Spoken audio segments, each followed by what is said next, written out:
Alright, what's going on, guys? Trev back again, here to bring you another video. This one's going to be doing another Q&A for Fear the Walking Dead Season 2, leading up to Episode 11. This one going to be giving my thoughts on Chris leaving Travis.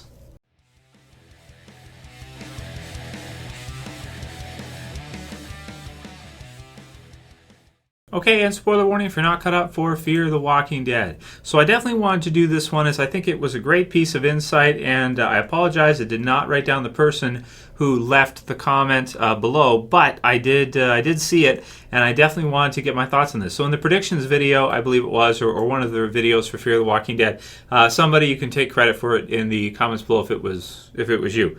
They said that, Trev, you can see in the trailer for the second part for Fear the Walking Dead, so for the second half, in the trailer that was shown at Comic-Con way back in July, you can actually see at the end of the trailer, Chris leaves Travis, because you got Travis, he runs after the truck, and you can see Chris in the back of the truck, you can see Travis in the background as Chris is leaving, as you could see in the thumbnail.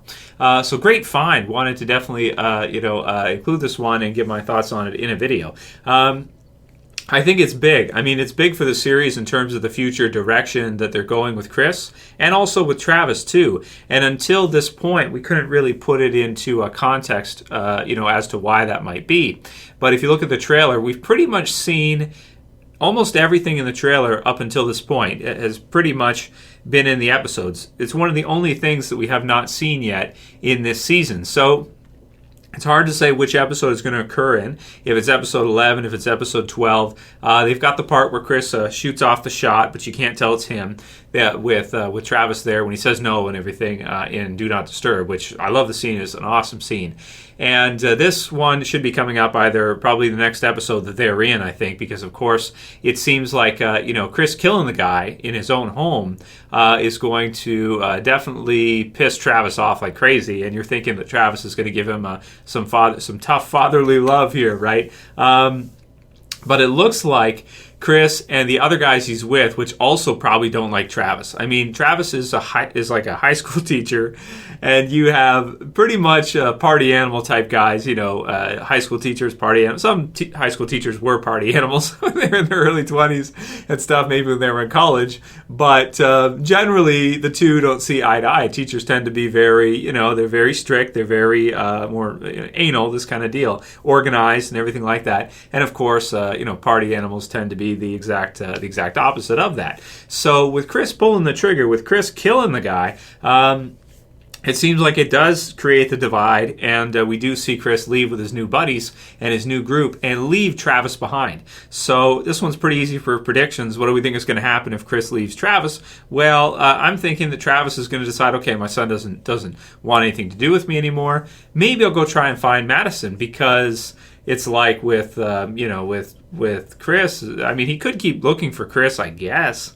But it's like if Chris doesn't, you can't force him. If Chris doesn't want to be with you, if he doesn't want to be with his father, then his father can't force him, especially in a zombie apocalypse, to be by his side. So I'm thinking Travis is going to let him go, and he's going to go look for the others, Nick and Madison and everybody, on his own. So this creates a huge divide, and I'm thinking they're setting up Chris to be our big villain for Fear the Walking Dead. I mean, it could work out really well. If he's around for a few seasons, he could be an even kind of maybe a better villain than Shane was in the original Walking Dead, because you could see him kind of grow up in the zombie apocalypse. Maybe he'll be there for a couple years, and then we'll see some kind of confrontation with Chris having his own group, possibly, and Travis and the others being kind of our good guy group, but Chris becoming like the governor or something like that, like becoming the leader of that group and becoming evil as a result, which he kind of already is, I want to say, and kind of our big bad for Fear. So if that's what they do, I think it's very clever. They snuck it in, they had the family all together, and it was all there, and at the season 1 finale, you can see it kind of starting with the loss of his mother and everything, but it's like, he starts off in such a fragile state, and then it's kind of like Breaking Bad with Walter White. He starts off as a high school chemistry teacher, and he becomes like, a drug lord, like building an empire, right? So you're seeing the same kind of thing, I want to say, with Chris. He starts out as maybe one of the weakest survivors in the group, and now he's becoming like a force to be reckoned with, I think. And definitely, I think it's a great setup and a great divide of the group in having one of our characters in the original group become one of our big bads, so to speak, or become one of the bad guys, like the governor or something, or Shane, or something of the sort. So I think it's really smart. I like it a lot. You guys, write your comments below. What do you think? What do you see for Chris? Do you think that that's what we're looking at? It sure looks like it from the story so far. Or do you think we're going to see Travis try to go after Chris, maybe find Chris, and then maybe have one of the two of them be killed off at the end of the season or something, and be like a season 2 thing? For me, I'm thinking like Chris, they could use him as a villain over the next few seasons or something, and we could see his transformation, and he could really be the fear of the Walking Dead, referring to the survivors and not the walkers. So definitely write your comments below. Let me know what you guys think about that one for sure. I think it's a great development. I think it's really smart, and it makes a lot of sense. And, having someone from the group become a villain is something that I loved what they did with Shane. It was quick, though. It was only a couple seasons, and the first season was short. So I'm hoping with Chris, they kind of let him grow up a little bit. Maybe over the next couple of years, and then have him be kind of a pretty big villain. Imagine in a couple seasons if Chris has a pretty big group and the others have a big group and they get into some kind of war with each other. That could be cool. Travis has to put him down or something. I think it's a good setup. It's a really nice setup. Next one's from Rick_Tatorship. We'll do a few more. And he says, I feel like Nick and Luciana are going to hook up. And I agree with you, man. I think that's exactly what we're seeing. I mean, if you look at the promo for episode 11, it does look to me like Nick and Luciana are going to be, going to be rubbing boots or something. Because if you look, they've already kind of started with it, because you've got Nick and he's like, giving the girl the toy and that kind of stuff, or not the toy, the Twinkie type thing, the treat, and she's like looking at him like, girls love that stuff, right? so. Yeah, I think it's a good look, and I think that's what we will see. I like the prediction. I agree with it, and I think we will see that pretty soon. Maybe even before the end of season 2, we could see some kind of relationship between the two of them. Plus, they'd be an interesting couple, because Luciana, she's really strict and she's really kind of fierce, and then Nick is he's high in openness. He's willing to kind of just pretty much go for anything, and the two of them could be a pretty cool zombie apocalypse power couple, I suppose. We got one from Evan Johnson, who asks all kinds of great questions. He's been here for years, so thanks for your support, Evan. He says, I just watched episode 10 and thought it was an awesome episode. One thing I noticed while Chris and Travis were at the farm was that all the graves ended in the year 2010. Do you think, Trev, that the apocalypse started in the year 2010? Thanks for answering my question. Yes, you're right, and that was a nice piece of detail they added. Some other people mentioned that in comments. You know who you are.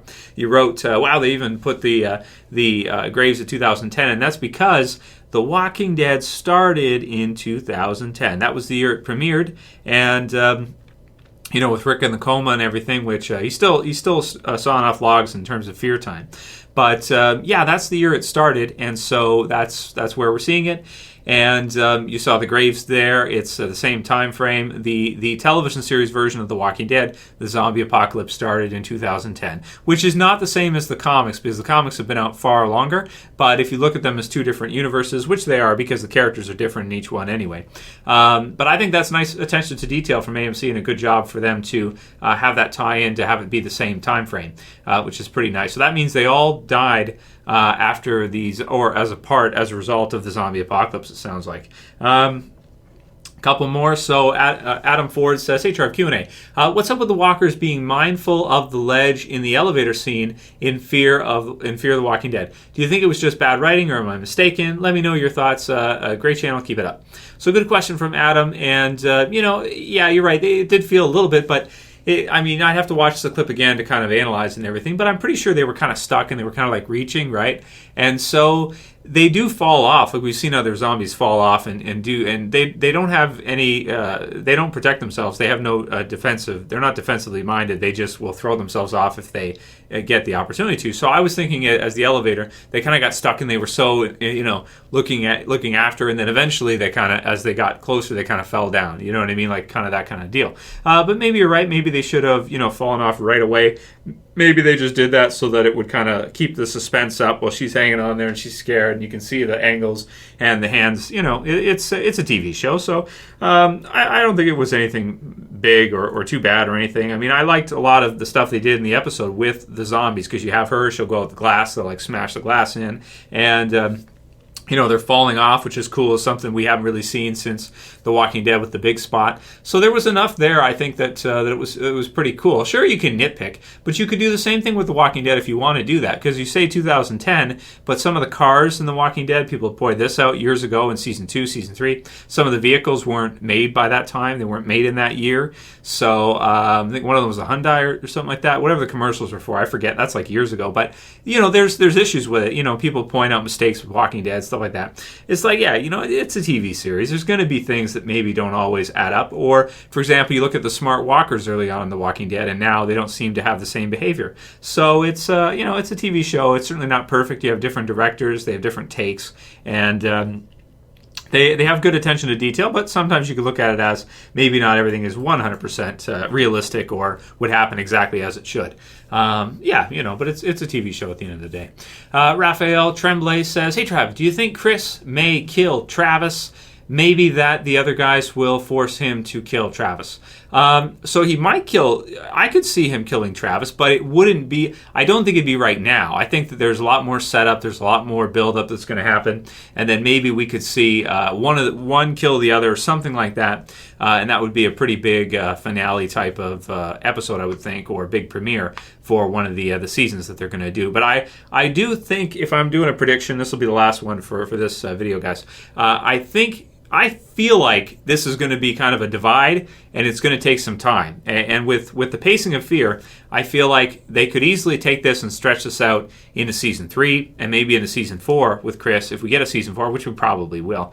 And then see one of the two kill the other, and that will be pretty big. We haven't really seen anything like that in Walking Dead. I mean, Rick kills Shane, yeah, but this is father-son, blood thicker than water, and also, we're getting to see Chris at much younger, and it may be a storyline that gets extended further. So we'll see, unless they want it to parallel the Shane situation. So you guys can write your comments below, do your predictions, write your predictions below. Let me know what you think, and that'll be it for today's Q&A. Keep sending me your question, guys, because definitely we're going to do another one before episode airs this weekend. Loving Fear right now. That episode 10 was amazing, and unfortunately not everybody did, but I loved it, and really excited for this season. Can't wait for Walking Dead to arrive for us. And until then, I'm enjoying every Sunday Fear. I enjoy the hell out of it, and I'm excited for the finale for Fear, and I'm excited for the premiere for The Walking Dead Season 7. That's it for this video, guys. If you liked it, I appreciate you guys. You guys have been thumbing it up when I ask. You guys actually listen to what I say. I appreciate that. Thumb it up. And if you're new and you want to subscribe, bottom left, click the subscribe button. That's it for this Q&A, guys. Send me your questions. I'll see you again soon, probably tomorrow. As always, this is Trev, and I'm saying peace. Later, guys. See you.